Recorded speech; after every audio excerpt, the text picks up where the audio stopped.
Freddy's Hotel Night Terrors by Soulsy Studios. He felt as if he was being watched by a negative individual or entity as he ended his case on Freddy's Hotel Florida location. The feeling was intense fright and stress. He could not concentrate or calm down. Sleep was also out of the question as he thought that whoever watched him would kill him in his sleep.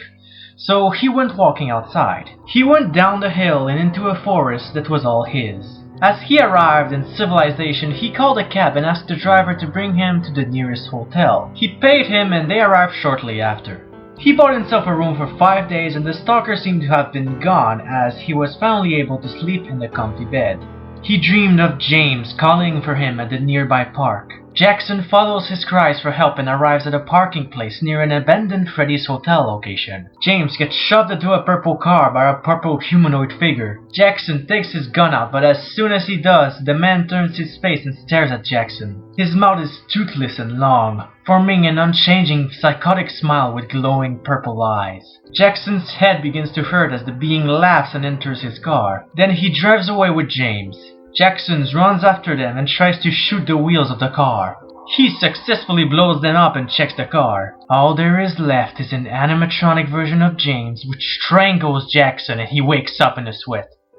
He thought he saw a shadowy figure close the door. Am I going mad? He wondered. He asked for help to the staff, but there were no experts on insanity and nobody knew of someone that could help him. Great! My bad luck strikes again! Jackson saw a few videos online about meditation and he tried it by lying on his bed and removing every thought from his mind. He felt a chill down his spine and he began to hear whispering voices telling him to harm himself and others. He tried to get these voices out of his head, but they got louder and louder. He barely managed to ignore them as he grabbed the knife and his mind told him to stop. He threw the knife on the floor and managed to ignore the voices and they dissipated. That night he had another dream. This time Jackson could not move as if he was tied to a tree. A purple car with purple lights turn on and off as if it's communicating in some kind of Morse code fashion. Jackson understood the flashes and came to the conclusion that it meant, I can't be at peace until you save my father. Then the car crashed into the tree, crushing Jackson, and he woke up screaming, but this time there was no shadowy figure. Jackson decided to do some research on Mr. David. He found out that his father was brainwashed into getting into an unsafe animatronic and he somehow survived. Mr. David was also kidnapped from his own prison cell. The window was broken and Freddy Fazbear-like footprints were discovered from the inside and the outside of the cell. And he found out that David's father was Ultimate Freddy, but before his search was to begin, he had to get his brain to be at peace. So he went to a church, listened to some Bible studies, and listened to Christian songs. It did calm him down slightly, but it wasn't enough. So he went to a psychiatrist and talked about the entire situation. She understood him and believed him. Her name was Sarah. So your mind seemed to have been hit with negativity and fear from the Freddy's hotels you've talked about. How do I take out these emotions? Well, you need to control the emotions before they take the advantage over you. I will help you the most I can. Thank you. I give you permission to go into my hotel room. The two shook hands and they both went to Jackson's room. At the moment, nothing seemed out of the ordinary. But as they sat on the table and ate their supper, Sarah's shadow began to change as long bunny ears and sharp claws pushed from her shadow's hands and head. White eyes and square teeth followed. It motioned the death sign on its neck. Jackson was terrified and pointed behind her, but her shadow was back to normal. Think positive thoughts. Maybe that will help. Jackson thought about memories with James and his favorite investigations. It seemed to work for a while, but when he opened his eyes, Sarah's eyes were completely white and she was smiling. You started this!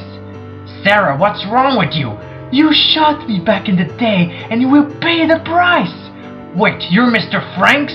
I should have known! Get out of her body!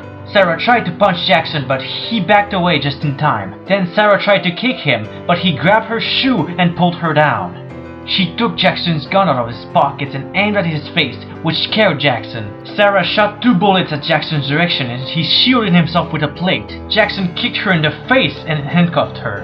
I'm so sorry, Sarah. I didn't want you to get involved in this. Shadow Bunny's spirit rose out of the body with Frank's skeleton showing inside. It screamed in pain and it passed through Jackson and he fell unconscious. He found himself in Mr. David's purple car and he was stuck on the seat, as he had been attached to it with ropes. "Oh no, not another nightmare!" Mr. David stopped the car at a parking lot and turned to look at Jackson. David's appearance was still twisted and frightening. "Jackson, what's taking you so long? I told you to..." "I know, but Mr. Franks has been haunting me for a long time, so I can't save your father until I get rid of him." "You should have told me earlier, as I know a way to take him down." "Then please do me this favor and I will complete yours." "Deal. Also, those nightmares I gave you were because you arrested me and I hate you, but not as much as Franks." Jackson woke up in a hospital and Sarah was sent to an asylum for treatment. Jackson was able to recover and go back to living in his house, but as he heard scratching on the walls, he hid under his bed.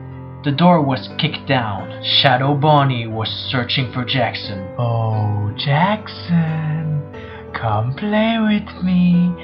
Jackson, join me in the underworld, Jackson!" As Shadow Bonnie found Jackson, he grabbed him in the air close to his face. He was about to strangle him, but Mr. David passed through the wall. He looked like a transparent purple mummified body that's somehow still alive. Mr. David grabbed Shadow Bonnie's legs and he let Jackson go and fell. "What are you doing, you freak?" "I will bring you down in hell where you belong." "No!" David dragged him and face through the floor, pulling Mr. Franks with him. As they both vanished on the ground, Jackson felt happy and at peace, but he still had to pay for the damages. "Ah, come on, seriously?" To be continued.